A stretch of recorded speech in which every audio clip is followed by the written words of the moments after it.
안녕하세요, 끄덕천입니다. 이번 프리미어리그 28라운드 사우스햄튼전은 현재 압도적으로 리그 1위를 달리고 있는 리버풀에게 다소 실망스러운 경기였습니다. 그럼에도 3대1이라는 만족스러운 점수차로 승리했고 2위 아스날이 맨유와의 경기에서 무승부를 기록하며 승점이 15점 차까지 벌어졌습니다. 때문에 리버풀이 남은 일정 중 몇 경기를 던진다 하더라도 우승은 거의 확정적인 상황이고 리그 일정이 굉장히 수월해졌다 볼 수 있습니다. 그러나 챔피언스리그 2차전 PSG와의 경기를 앞두고 리버풀은 경기력을 더욱 끌어올려야 하는 상황인데 1차전에서 알리송이 유효슈팅 10개 중 9개를 틀어막는 누가 봐도 이해가 안 되는 캐리가 아니었다면 리버풀이 대량 실점으로 졌다고 해도 이상할 게 없는 상당히 실망스러운 경기력이었기 때문입니다. 오늘은 PSG와 2차전에 앞서 치러진 사우스햄튼과의 경기를 어떻게 이겨냈는지 알아보겠습니다. 끝까지 시청해주시면 감사하겠습니다.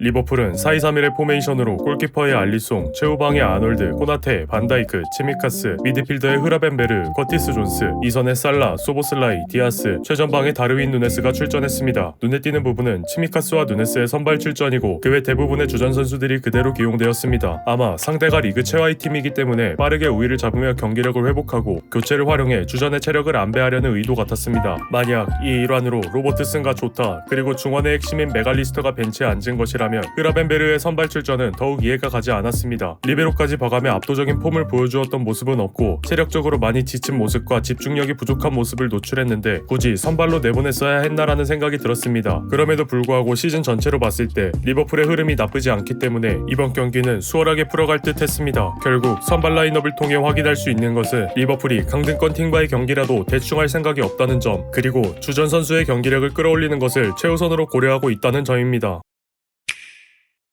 리버풀이 인상적이라고 느꼈던 것은 메갈리스터 없이 높은 퀄리티의 공격을 할 수 있었던 것입니다. 경기를 통해 살펴보겠습니다. 반다이크가 흐라벤베르에게 패스를 하고 흐라벤베르는 동시에 전진하는 아놀드에게 다시 연결해줍니다. 아놀드는 수비수 사이에 있던 살라를 향해 패스, 살라는 주변에 돌파할 공간이 없어 소보슬라이를 통해 측면으로 침투하는 흐라벤베르에게 공을 보냈습니다. 동시에 공을 내줬던 살라가 가운데로 침투하며 흐라벤베르에게 패스를 받았지만 처리하지 못하며 공이 흘렀고 이 공을 커티스 존스가 날카로운 슈팅으로 연결했습니다. 그러나 튕겨나온 공을 바로 슈팅으로 이었기 때문에 득점으로 이어지지는 않았습니다. 공격이 이루어진 과정을 보면 꽤 퀄리티가 높지만 지적할 만한 부분이 몇 가지 있었습니다. 첫 번째로 누네스의 위치입니다. 살라가 공을 받는 순간 수비수에 가둬진 형태가 되었습니다. 여기서 누네스가 베드나레크와 몸싸움을 해서 살라에게 붙지 못하도록 했었어야 한다고 생각합니다. 두 번째로는 소보슬라이입니다. 저는 선수 간 비교는 좋아하지 않지만 흐라벤베르와 아놀드의 움직임을 통해 소보슬라이에게서 아쉬웠던 부분들이 보인 것 같습니다. 흐라벤베르는 원래 본인의 포지션이 아닌 우측면으로 침투를 시도했고 아놀드는 살라에게 패스를 건네는 즉시 중앙으로 이동, 수적 우위를 내주지 않는 모습을 보여주었습니다. 만약 여기서 소보슬라이가 중앙으로 이동해서 자신을 마크하는 선수까지 같이 끌고 들어갔다면 아놀드가 조금 더 빠르고 확실하게 소보슬라이가 있는 쪽으로 침투해서 사우스햄튼의 수비를 무너뜨릴 수 있지 않았을까 하는 생각입니다. 또 치미카스에게서 아쉬움이 많이 느껴졌습니다. 다른 장면으로 예를 들어보겠습니다. 디아스가 공을 받는 사이 치미카스가 측면 침투를 시도합니다. 치미카스의 앞에 수비가 붙자 디아스에게 리턴 패스를 하는데 그러면 라인에 붙어서 침투를 하던지 디아스의 등 뒤로 돌아 침투를 하던지 후속 동작을 했어야 합니다. 흐라벤베르의 위치를 보면 뒤에 있다가 디아스가 패스를 받는 것을 보고 침투를 한 것인데 소트네 선수가 같이 끌려나가는 걸 볼 수 있습니다. 마찬가지로 치미카스가 저 두 명의 선수 중 한 명이라도 끌어내거나 끌어내지 못하더라도 빈 공간을 찾아 들어가 패스의 연결점이 되어주었어야 했습니다. 한 가지 예를 더 들어보겠습니다. 이 대형에서 존스가 디아스에게 패스를 합니다. 디블링이 존스에게 끌려나가지 않고 측면의 디아스를 2대1로 수비하기 때문에 치미카스는 중앙으로 움직여 선수 간 간격을 벌렸어야 했습니다. 그러나 치미카스는 측면을 선택했고 수비 간격이 오히려 촘촘해지며 턴오버가 발생했습니다. 커티스 존스 또한 침투의 여지가 남아있었기 때문에 치미카스의 탓만 할 수 없지만 비슷한 두 번의 기회를 본인의 잘못된 위치 선정으로 허무하게 날려버렸기 때문에 너무 아쉬웠던 부분이었습니다. 리버풀은 합이 맞지 않는 모습으로 전반전을 의미 없이 보내다 전반 추가 시간 사우스햄튼의 스로인 찬스에서 사고를 당합니다. 반다이크가 공을 걷어냈어야 하는데 알리송에게 주는 판단을 했고 선수들끼리 서로 뒤엉키는 상황이 나왔습니다. 결국 공을 끝까지 지켜낸 스물본 선수의 득점으로 전반전은 1대0 사우스햄튼의 리드로 마무리되었습니다.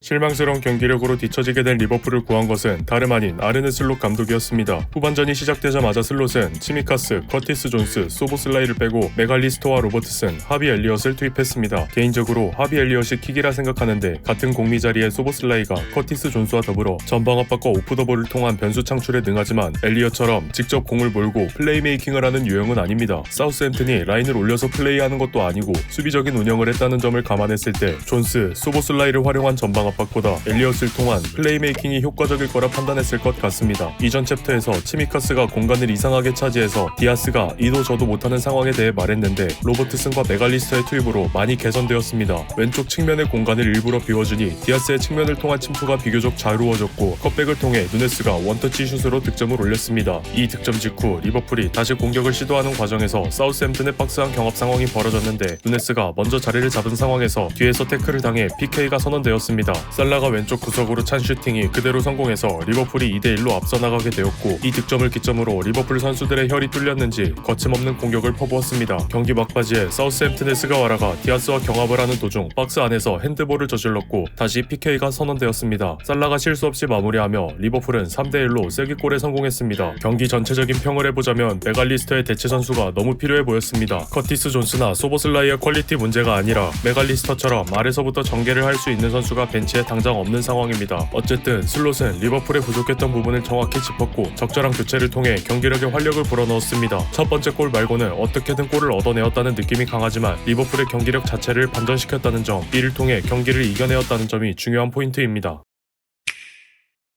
리버풀은 이번 라운드를 통해 서브 선수의 필요성을 확실히 느꼈을 듯합니다. 특히 3선에서부터의 빌드업이 가능한 미드필더와 로버트슨의 대체자가 절실할 것입니다. 그럼에도 경기 내내 집중력을 잃지 않으며 후방 어디에서든 공격 전개가 가능하다는 것을 보여준 아놀드, PSG와의 1차전에서 골을 합작한 엘리엇과 누네스가 꽤 괜찮은 폼을 유지하고 있다는 점은 리버풀의 굉장히 긍정적인 소식입니다. PSG나 리버풀이나 각각 리그에서 괜찮은 흐름을 타고 있고 토너먼트의 특성상 2차전에서 모든 것이 결정될 텐데 공교롭게도 2차전은 원정팀의 무덤이라 불리는 리버풀의 홈 안필드에서 열리게 됩니다. 누군가는 다음 라운드에 진출하고 누군가는 탈락하게 되겠지만 결과를 떠나 양팀 모두 최고의 경기력으로 임했으면 좋겠습니다. 오늘 영상은 여기까지입니다. 끝까지 시청해주신 분들께 감사의 말씀을 드립니다. 영상이 유익하셨다면 구독과 좋아요, 알림 설정까지 부탁드립니다. 더 좋은 영상으로 보답해드리도록 하겠습니다. 감사합니다.